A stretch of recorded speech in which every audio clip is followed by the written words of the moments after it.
Hi, I'm Marie Cook, co-publisher with Texas Now magazine, and we're here in beautiful Rockport, Texas at the Texas Maritime Museum. Anyway, James Fox is with us, Kathy Roberts Douglas, who is the CEO of the Texas Maritime Museum. Thank you, CEO of the Texas Maritime Museum. Kathy, we're here to do a tour. You want to tell us a little bit about the Maritime Museum? Certainly. Thank you for coming today. And this is the Texas Maritime Museum. We are the official museum of the state of Texas for maritime industry. And it is our privilege to have been established since 1989. The legislature in '87 designated as the official maritime museum, and since then we have become an accredited museum through the American Association of Museums in 2005. We're at the museum now, and we're joined by the curator, Phil Barnes. Good to have you with us, Phil. Good to be here. And I believe you were going to say something about the exhibit behind us, or the exhibits in general of the museum? Our keystone exhibit, really, the LaSalle Odyssey LaBelle exhibit that has artifacts pulled from the LaBelle back in 1995. Basically, it was a technological marvel. They built a cofferdam around this. It was in about 17 feet of water, pumped the water out, and basically had a dry land excavation. And so they were able to pull out over 1 million artifacts, including, we've got some items on display, rat bones. Rat bones? Yes. Rat, R-A-T? Yes, rat. Whoa, and, that's something I hadn't heard. The most interesting one, though, is roach egg casings that they discovered. And I've always asked them, how did you realize those were roach egg casings based upon, whatever. Really?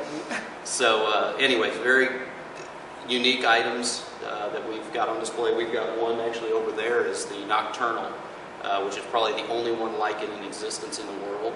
Nocturnal. It was used for figuring out your longitude. Oh, okay. It gave you some sense of it or whatever. They would use it at night and everything. Yeah. But interesting thing is it's in English, but it was found on a 16th century or 17th century French ship. So there's always the question as to what happened there. But anyway, so we talk about exploration and settlement.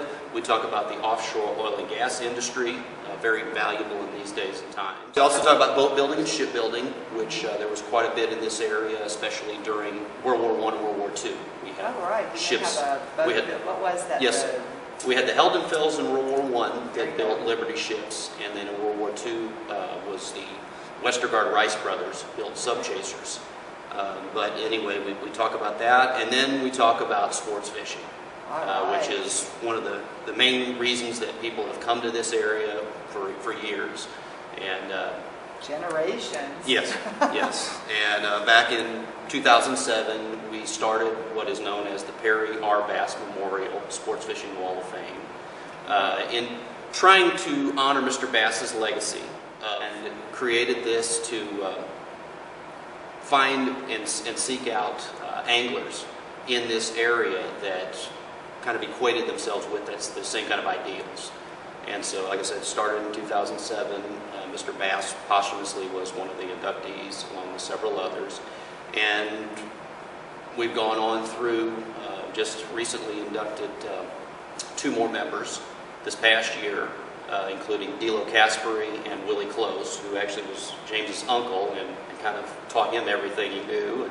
And James was James himself was inducted, I think it was 2 years ago. Yeah, 2 years. Or 2 years ago. So anyway, That's wonderful. You're like a living, walking legend. I've just been here longer than anybody else, I think. You're still here. Yeah, You're still I won't give up. In addition to being on the Wall of Fame and an angler, I mean, exactly what all do you do these days? These days I'm retired. I'm 71 years old, and after I've got a neck problem, so 3 years ago, but June this year, I retired. Okay, now what did you retire from exactly? I was a guide for 48 years. Really? A fishing guide? Yes, offshore and in the bays, and traveled the whole Gulf, and then in '87 I came back and fished in bays almost exclusively. I had my own duck hunting operation for 25 years. Started out guiding on the charter boats as a kid, about 12 or 13 years old, and went from there. Just never got enough of it. I bet you've got some stories to tell. Yes, I've got quite a few. Some I can't, some I will. Well, how about one of the most exciting ones you will share? I'd have to think about that. But it was a good life. I basically made my living off the resources, and really fond of you know, I'm really big into conservation, of taking care of what we have nowadays. You know, Exactly. population increasing, more people aren't using the resource, and we need to take care of it. Exactly. Because, you know, like if we lose what we have here in the way of fishing or the bays, you might as well live in Kansas. Yeah. Or, you know, Sinton or Inland. Sentinel. You know, I'm just using that for example, but we definitely need to work hard to preserve what we have. Definitely. My grandkids and everybody else, and their kids and everybody else to come up, because I enjoyed the best of it, and it's still good.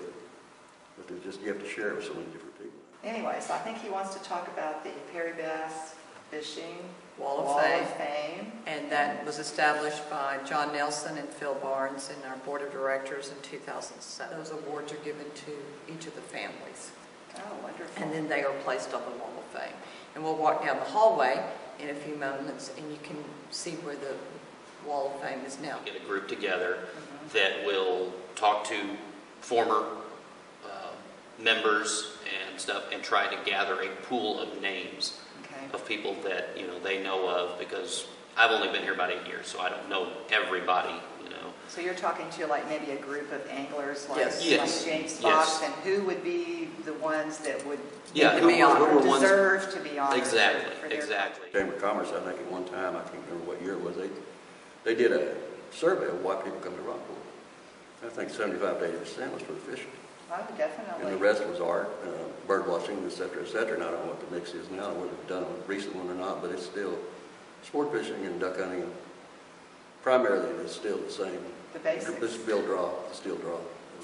And we do have 3 females on the wall, so All it's not an all right. boys, That's you know, the old good old boys nice. club or anything. And We've Sweet got Tammy Noling is She on, was there. is on the wall. I was going to say, Tammy Nolan. Saint Tammy. Saint Tammy is on the wall. Yes. And she was a very good friend of Little John's, so she obviously is the reason for the Bastante and the tournament She's a director. driving force there. She's a driving force, and she'll always be Yeah. a woman that we all honor. Don't give her something to do, just get out of her way. I kind of picked So up that from we her should when go I met visit her. down the hallway at the Perry Bass Fishing Wall of Fame. Sounds like a good idea. Let's go. Okay.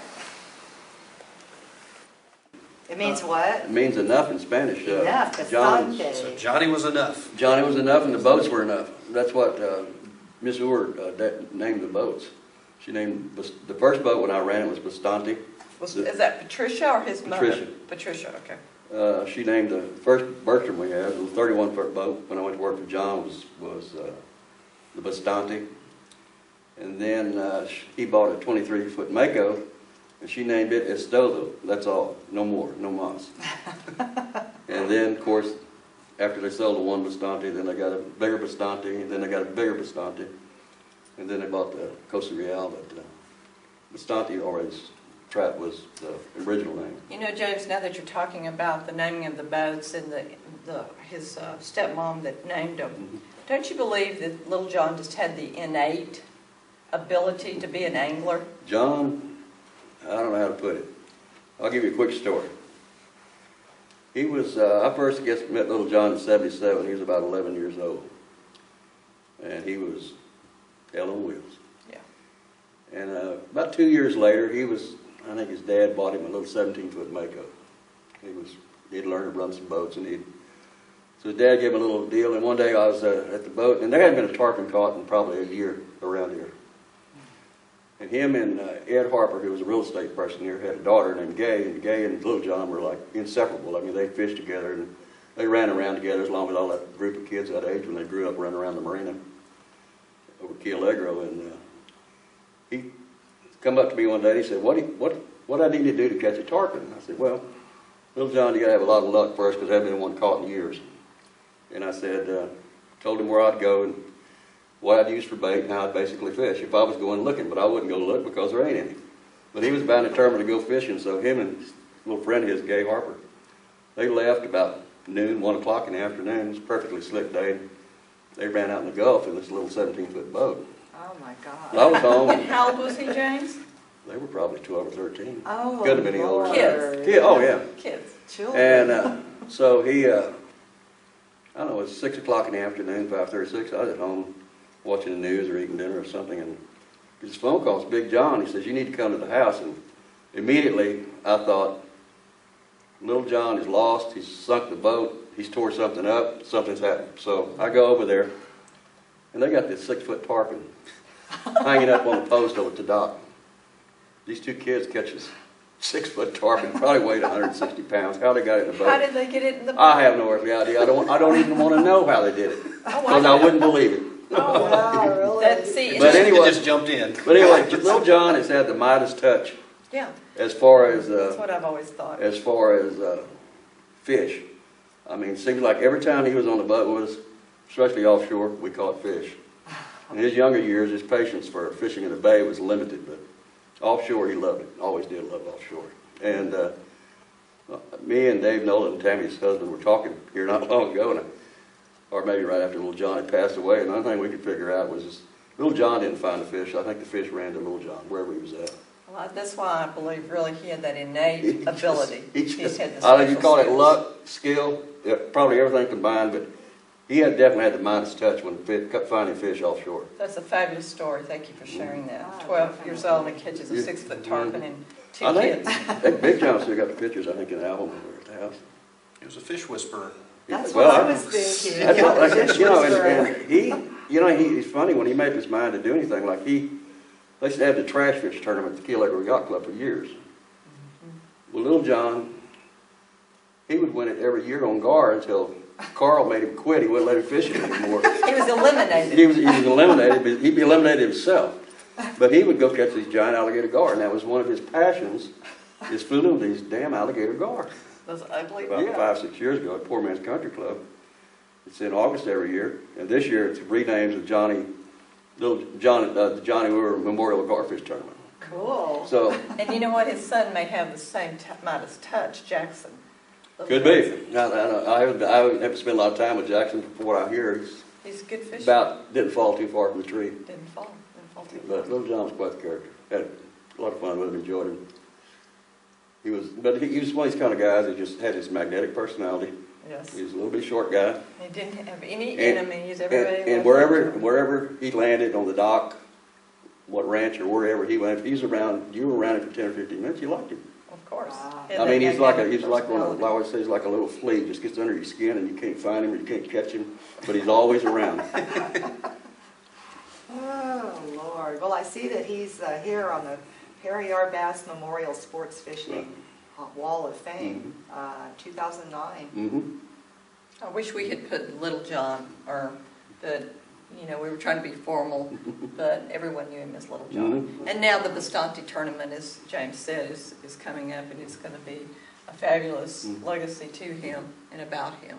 And Tammy Wise-Knowling is doing a fabulous job as the tournament director. So that's in July, and we're one of the recipients of the beneficiaries of this tournament. We're very grateful at the museum for that, being given that status and that honor. We're very fortunate.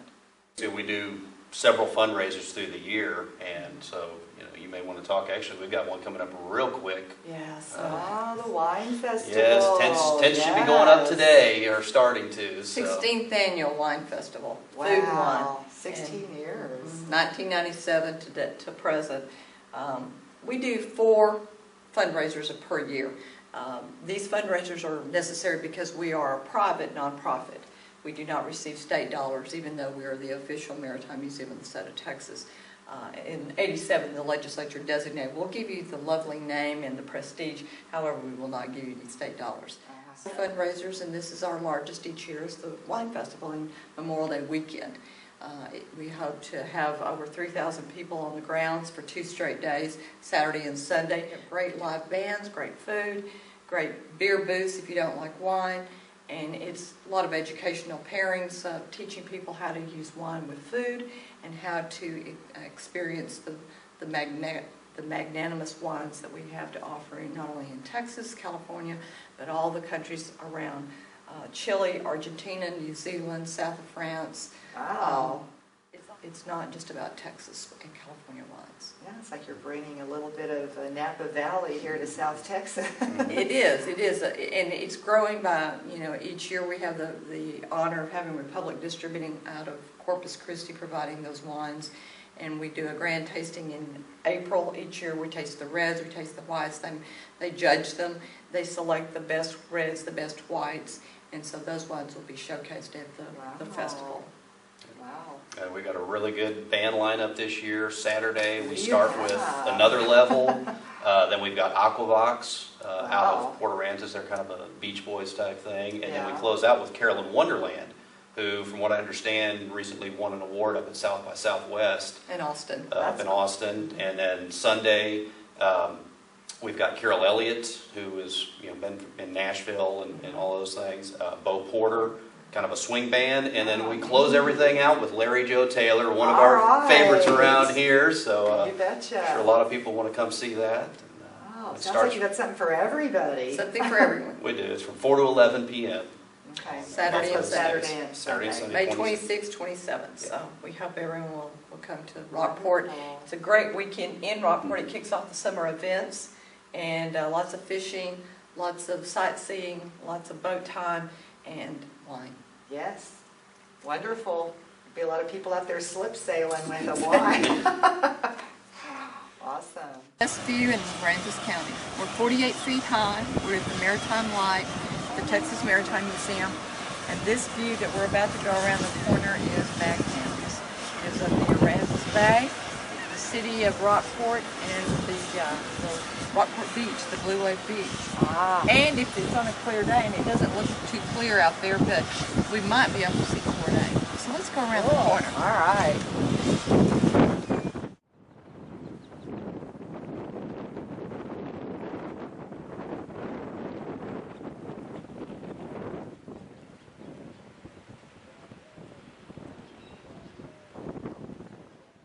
This is the museum, and it's all evolving, it's all developing, and it's ever growing. Educationally, we hope to contact someone always that has another story to tell us, another piece to share with us, and always to help us understand what we're missing, because we know that this isn't the end of the road. We know this is just the beginning of the road. Right. Museums are about perpetuity. It'll always be here. That's a goal, for it to always tell the story and to be available to the individuals that are after us. So thank you for joining us today, Well, Ray. thank you for having us. It's lovely to meet you.